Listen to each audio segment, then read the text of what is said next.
count them, 2 Super Nintendo games that I need for my complete collection. I am 4 games away.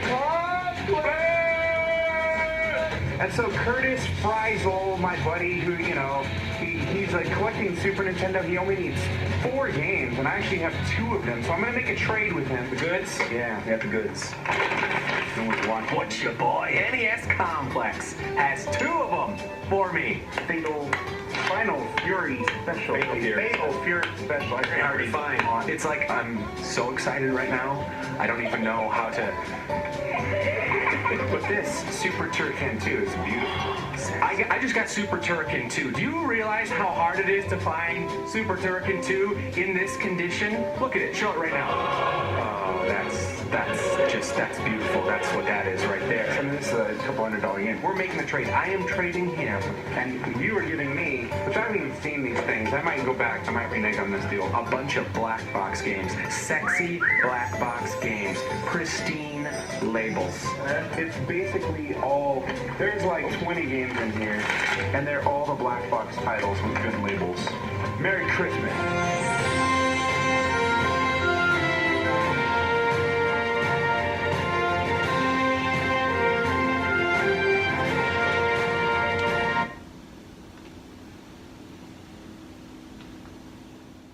Subset complete.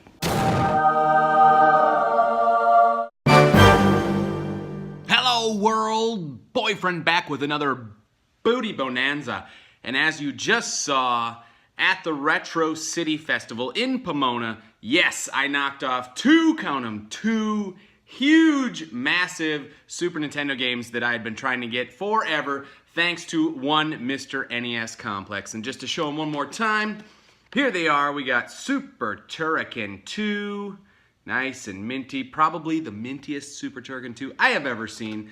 And then a not so minty, but just as amazing, Fatal Fury Special, and it's got a little sun fading on it. But I'll tell you what, I never see this game. The last time I saw this game was at that stupid expensive store that had all the games that I needed. And of course I wasn't going to pay the outrageous prices that they had for Fatal Fury Special. And lucky for me, I got it from NES Complex. So thank you again to NES Complex. But back to the Retro City Festival. This was a blast. Compared to last year, which was their first year doing it, this year felt so much more polished, much more vendors, much more product, much more things to do, better arcade selection. The tournament setup was great. They had these 4 giant screens kind of around the convention center, or the Pomona Fairplex.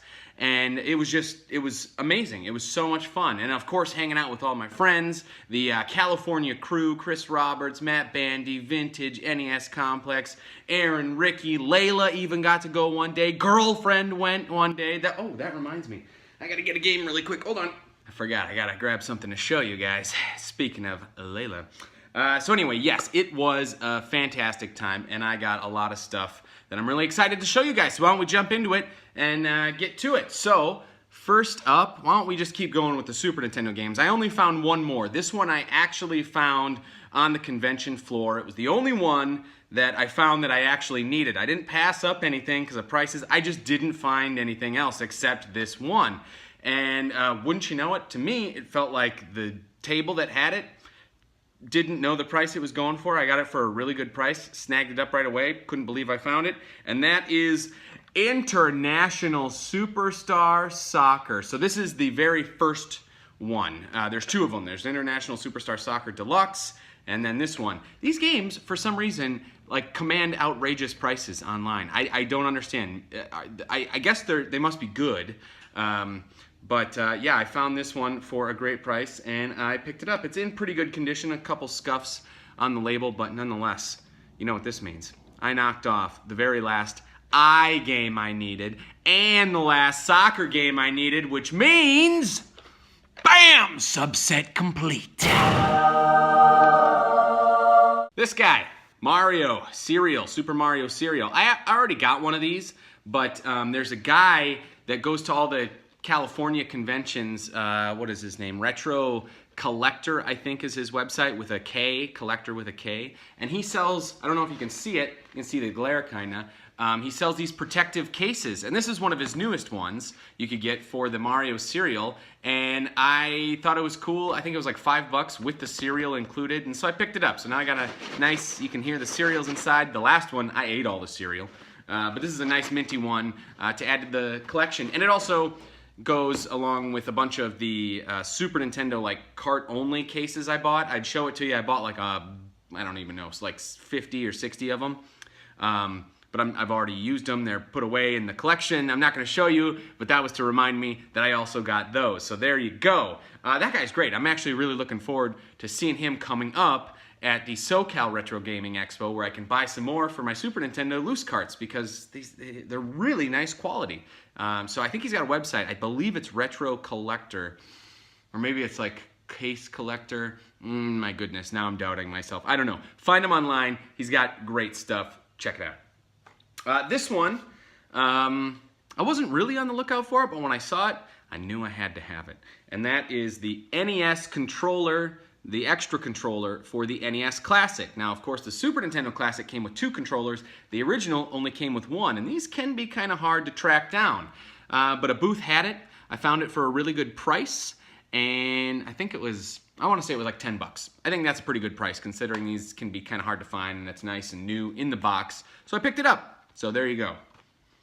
Nintendo Powers. I was surprised. The last few conventions I've been to have been kind of slim for Nintendo Powers, but a lot of booths at the Retro City Fest had Nintendo Powers, and so I kind of had my pick of the litter. I went through them, and I ended up finding, I want to say 8 total, and 4 of them were upgrades, and 4 of them were new ones that I needed. And the great thing about these is the upgrades were all stuff that had multiple items in it, not just a poster, whether it be tattoos or trading cards, whatever. Some of these are really hard to find complete, so I was really jazzed to pick those up. So why don't we go through the upgrades first. The first one is Nintendo Power 50, which is Link's Awakening. This is a good one. This has got like a bunch of different stuff in it. I forget.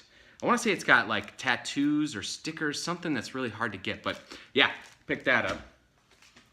This one, I just had a jacked up cover on it, I think. It's the Donkey Kong 64 one. But there might be some special accoutrements that are inside there as well.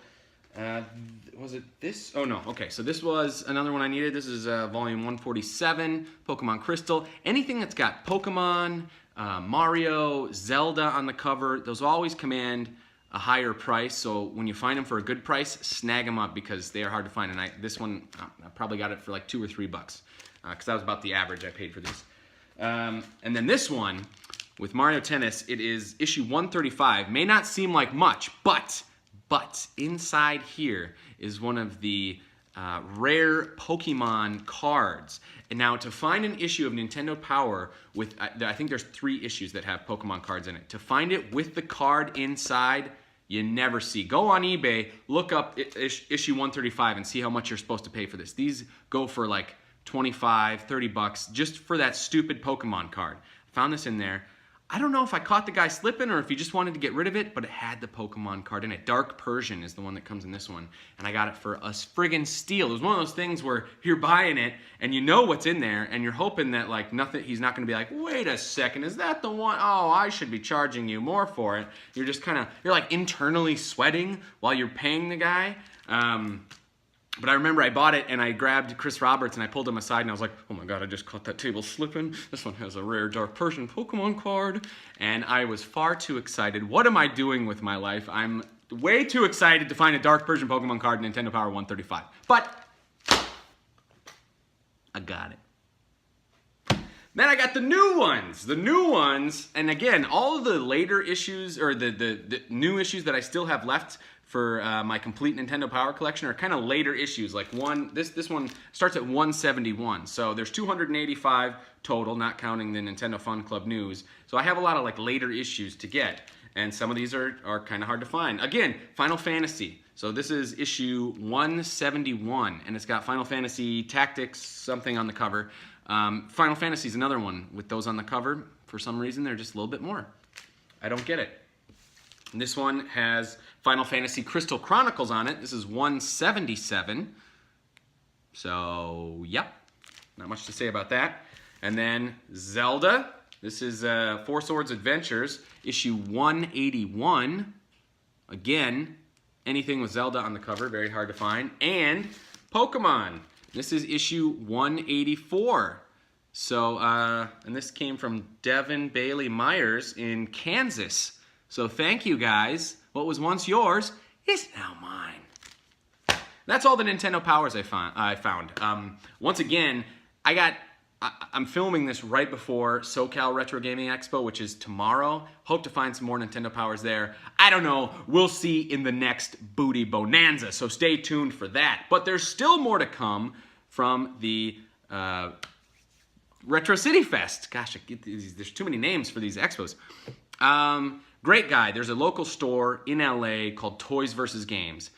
The owner of the store, Tony, he's a freaking baller, dude. This guy is so cool. He had a great setup at the expo, and he had these bins, these giant bins, like full of boxed Amiibos. Now, I don't really care about boxed Amiibos, but I do care about Amiibos because there's some that I want here and there. Specifically, I'm trying to get all the Zelda series ones. And so I'm digging through it, and this guy, he kind of had gold in these boxes. I couldn't believe it. And every one, I want to say, was like $15 for anything. And this is before you even try to haggle. So that's already a great deal. If you know Amiibo prices, Amiibos are so hard to find now, right? But so I'm digging through, and I found two that I wanted, and that is thus. Sheik.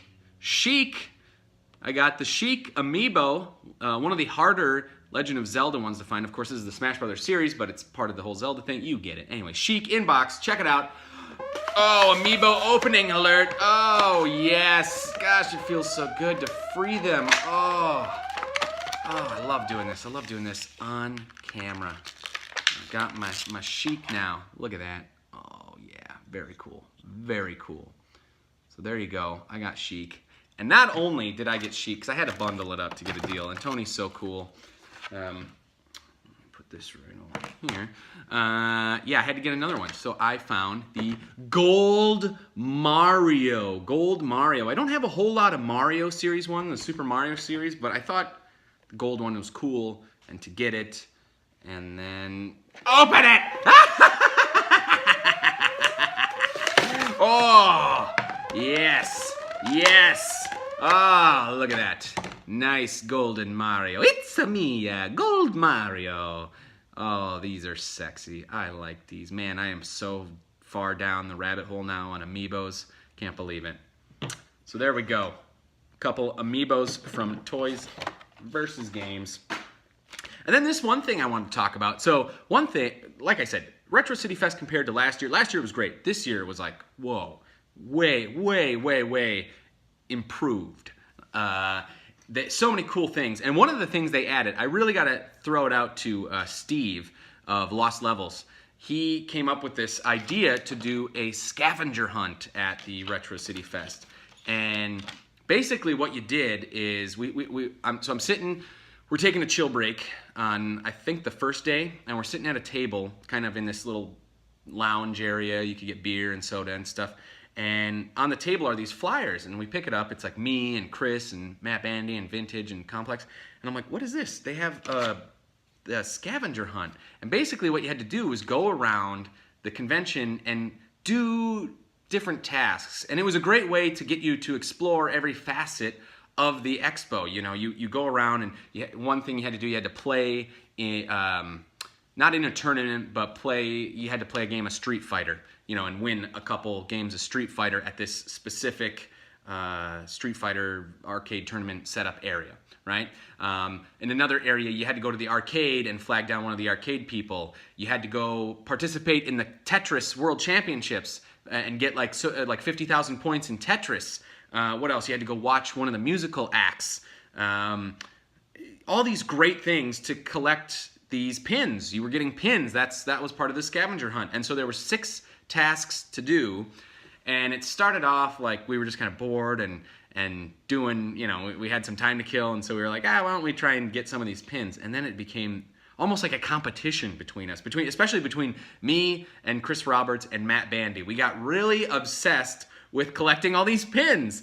And wouldn't you know it, we got them all. And I'm going to show them to you right now because I think they are pretty awesome. So the first one, this one you had to go up to Steve, the creator of Retro City Festival, and just say, you had to say, "Hey Steve," that was like the code, and he would give you one of these. And this was the 10-year anniversary pin, I think, for Super Video Game Brothers, which is Steve's like store or company, whatever. So that's a nice little heavy pin. It almost reminds me of a slammer from Pog. Remember those? There was one, like I said, where you had to play Tetris. I think this is the coolest one. It's a shape of California with all the tetrominos inside. This is an awesome pin. I would slap this on a coat or a backpack in no time.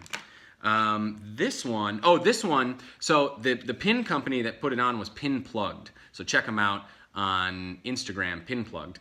And they made all these pins, and one of them you had to go to the Pin Plug booth and like spin a wheel, and you had to land on a certain, like a lightning bolt to get a pin. And I totally did not land on the lightning bolt, but the guy, he could see my enthusiasm, and so he was like, he took the thing and he was like, "I don't know what you're talking about. I saw you land on the lightning bolt." So I got my pin.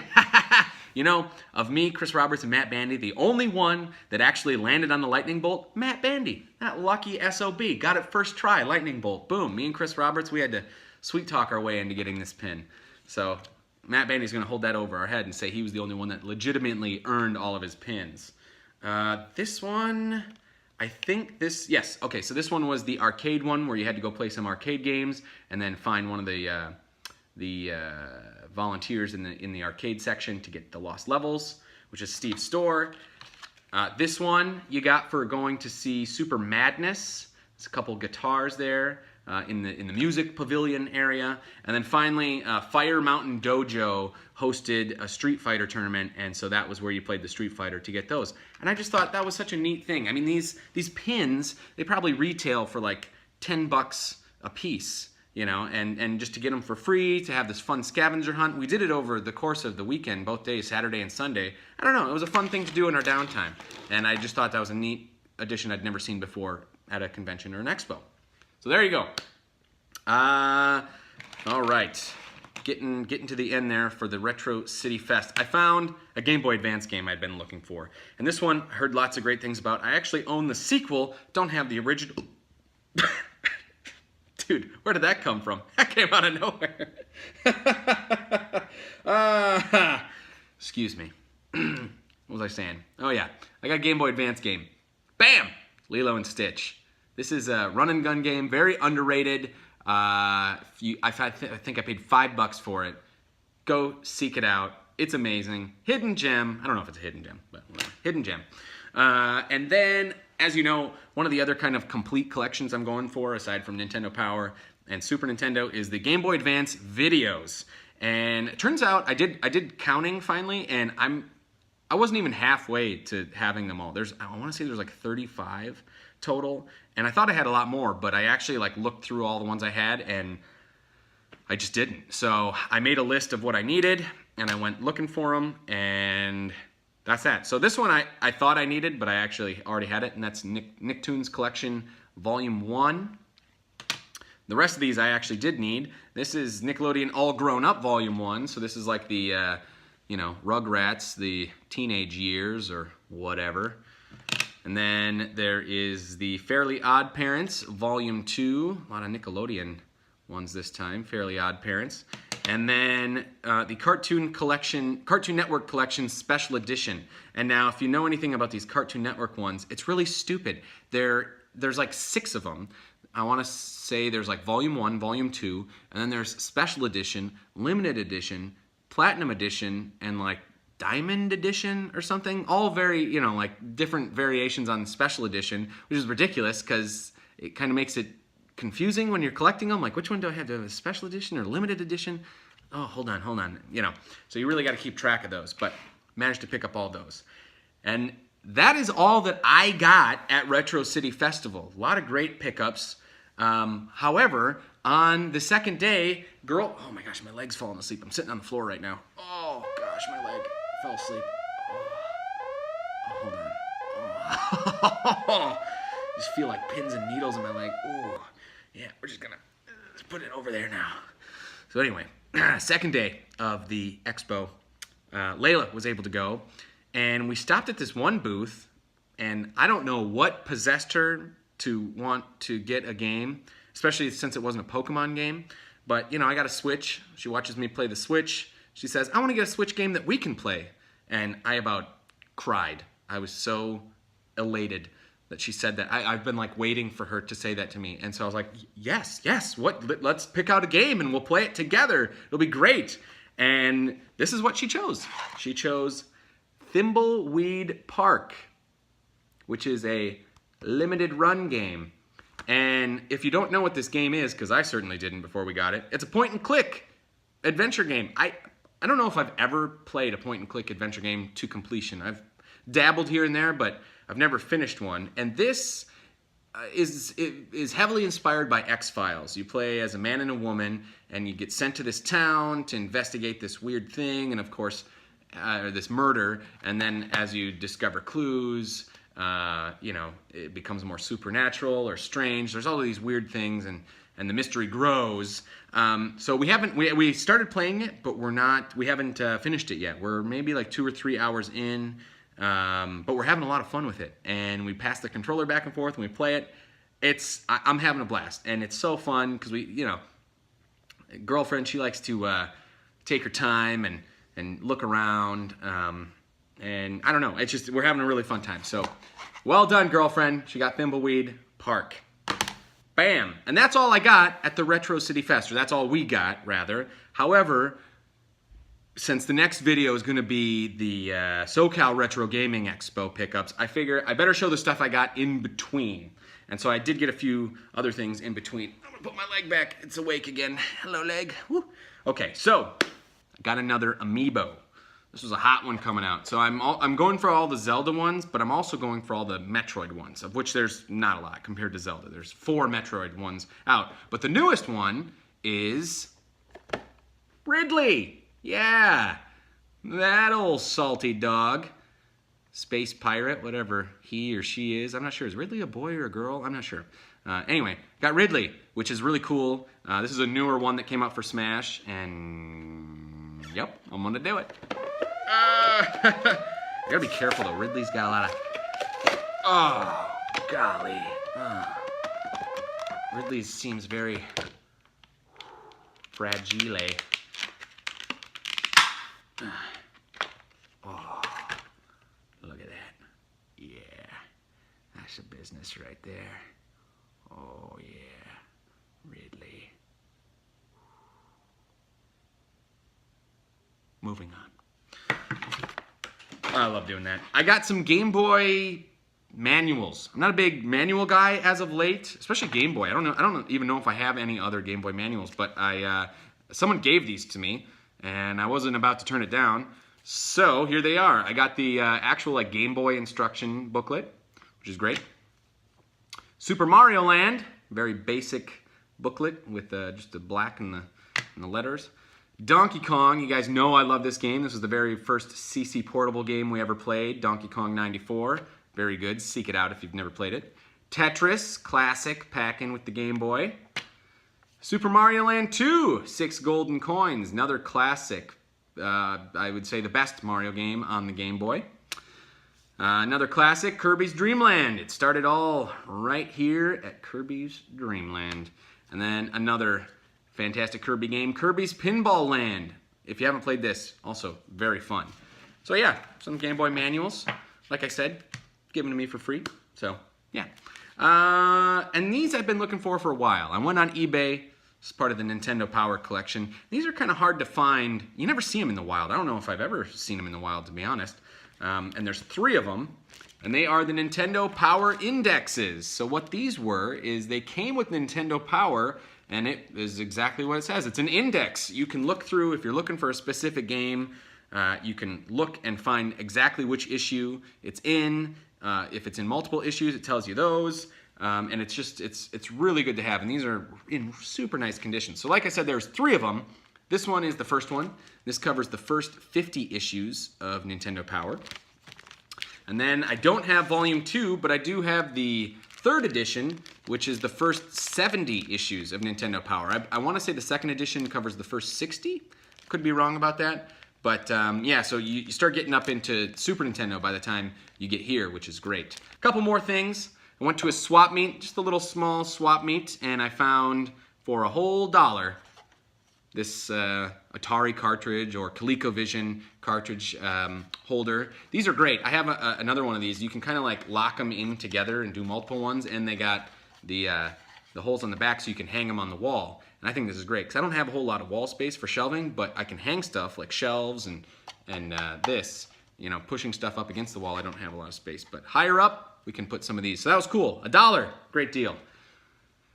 And now we have come to the end. And since I already blew my wad on the Super Nintendo games, I might as well show you some Switch games that I got. You know, we didn't just get Thimbleweed Park. I've picked up some more Switch games along the way. So why don't I leave you with that? That's my newest system. I'm having a blast with it, love it. And this is what I got. So I picked up New Super Mario Bros. U Deluxe. This is a port of the Wii U version, which I never played because I didn't have a Wii U. And I love these games. I love Super Mario side-scrolling. I mean, that's what I grew up on. And this is more of the same of that. However, I will say I am a little disappointed in this game. It's great. Everything about it is great. Everything they added and included. But the game itself, these new Super Mario Brothers games are starting to feel a little stale. It feels like you played one, you played them all. Does that make sense? You know, you look at Breath of the Wild or Super Mario Odyssey, they really change it up. It feels, especially in Breath of the Wild's case, it feels completely different from any other Zelda game out there. You know, it has the core mechanics there, but the look and the feel and the style and everything, completely different. And I just feel like these games don't do that. They feel kind of lazy, if I can sum it up in one word, lazy. You know, they're great, they get the job done, but there's not a whole lot new in these, you know? Maybe it's time we have a new villain in the Mario series, huh? Can Bowser take a break for a game? Remember when we had Smithy in Super Mario RPG? Or Wart in Super Mario Bros. 2? Let's have another villain, huh, for once? At least Zelda tries to shake it up and give you like a fake villain. And then it reveals to be Ganon behind it all at the end of every game. All right? Let's get a new villain in Mario. Whatever. And then my last game that I'm going to show today is Katamari Damacy Reroll. Now this is a remake of the original PS2 game, which I've never played. I've heard nothing but amazing things about this game, and I cannot wait to play it. I haven't even cracked the seal on it yet because I'm still working on Mario. But yeah, this was a GameStop exclusive game, which is so stupid. I hate when they do that. But I managed to get one, and there you go. I'm going to play it. What do you guys think? You like this game? You played it before? Boom. Woo! We made it. Wow, this is a long video. Did not mean for it to be this long. But hope you guys enjoyed what I had this month, this time. Like I said, right around the corner should be a SoCal Retro Gaming Expo pickup video. I'm going to that tomorrow and Sunday. And that's all I got for right now. So, until next time, oh, by the way, I'll have the list at the end of the stuff I'm still looking for Super Nintendo. It's all 2 games, so. But hang around for the list. And until next time, boyfriend out. Peace.